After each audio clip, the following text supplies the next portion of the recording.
It's a great pleasure, John, to have you here in Edinburgh. I wanted to welcome you on behalf of the Asia-Scotland Institute to the Business School of the University of Edinburgh.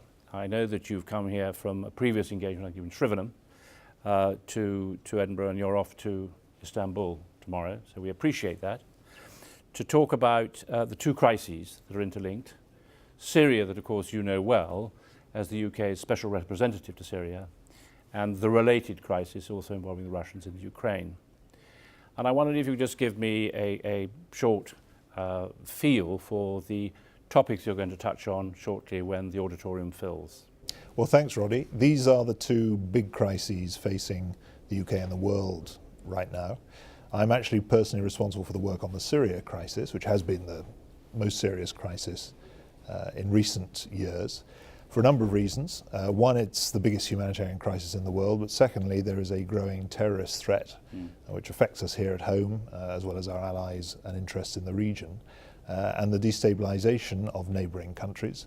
All mean that this is not something that we can keep in the pending tray, and this conflict is getting worse and all its indicators are getting worse, and our attempts to create a political negotiation to deliver a political settlement, which we managed to start in Geneva in recent months, have stalled for a number of reasons.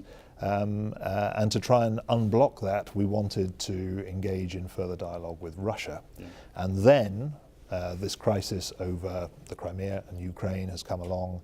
It has actually complicated our relationship with Russia and has raised a lot of new issues for the UK, for Europe, its relationship with Russia and how we respond to Russian aggression.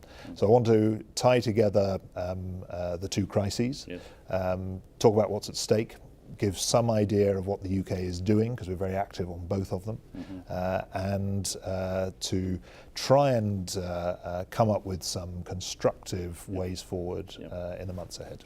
Wonderful. Well, we look forward to hearing about this. They're two highly topical subjects. At the Asia-Scotland Institute, which its mission is to equip tomorrow's leaders with the knowledge and the skills to engage effectively with Asia. We define Asia as extending from Syria, which you know well, in the west to Japan in the east. So you are at the periphery of, but still within the Asia as we describe it. And so once again, thank you for coming all the way here, and we look forward to, I'm sure, a very, very interesting and stimulating Thank you. evening. Thank you.